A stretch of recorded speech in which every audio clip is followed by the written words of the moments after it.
Where do you close in the range? You notice on these big range days you're closing 76%, 81%, 82%. Isn't that pretty consistent?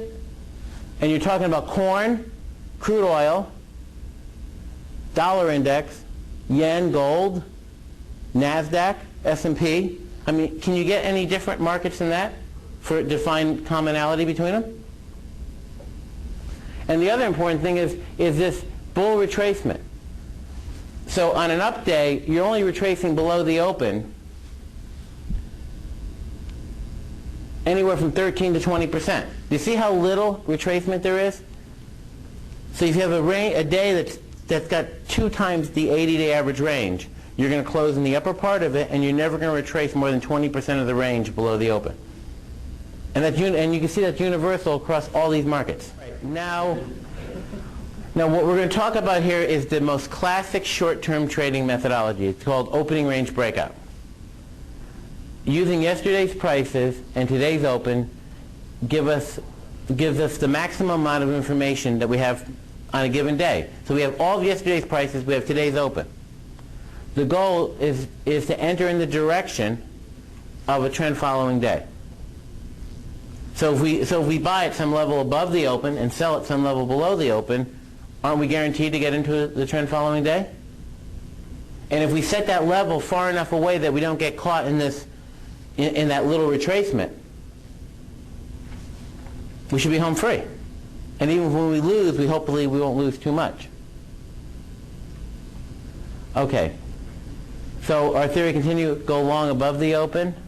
If we take one trade a day, we need to set entry points further away.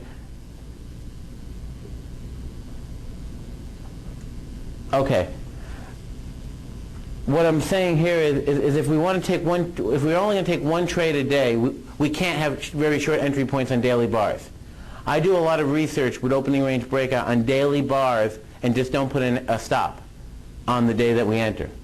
So if I'm going to do an opening range breakout test on daily data, I'm going to enter above the open and not have a stop until the next day, because you can't enter on a stop and exit on a stop in the back testing environment. But the problem is what range, how far away from the open are we going to go? And this is what I was talking about. What we did here is we now took these concepts and we're going to build actual trading systems with them. Can you back up 1 second, Keith?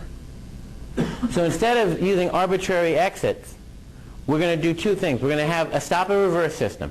So all these systems are either long or short, no stops. Second, we're going to add a filter. It's the open minus close filter. Now, markets by nature go against intuition because the markets are a mechanism for システムデイトレード。オープニングレンジブレイクアウトをもとに売買システムを構築しよう。ご存知、年1万%のカリスマ、ラリー・ウィリアムズ。チャネルブレイクアウトの先駆け、シェルダン・ナイト。幻の名著を書いた短期売買の王者、トビー・クレイベル。スーパートレーダーたちの成功パターン。システム売買の権威で、ウォール街のアインシュタインと呼ばれるマレー・ルジェーロが、オープニングレンジブレイクアウト、ORB の概念を解説し、さらにシステム化する方法について紹介。オープニングレンジブレイクアウトとは、短期売買の魔術師、ラリー・ウィリアムズ、シェルダン・ナイト、トビー・クレイベルが名を上げる礎となった究極の成功パターン。特に、トビー・クレイベルの ORB は、本人が書き過ぎたと言って、その計算式を紹介していた著書、Day Trading with Short Term Price Patterns and Opening Range Breakout を絶版にしたほどだ。本 DVD ブックは、そのクレイベルの ORB の概念を詳細に解説。しかも、ルジェーロはそのパターンをシステムとして消化させるために、的確かつ具体的な分岐検証アプローチを提示している。まずは DVD を見ていただきたい。そうすれば、短時間で効率的に要点がわかるだろう。そして、文章で学んだことを確認してみよう。要点が体系的に理解できるだろう。そこで学んだことは規則化し、検証し、最適化した売買システムを構築して、デイトレードや短期売買で成功を勝ち取るため、非常に参考になるはずだ。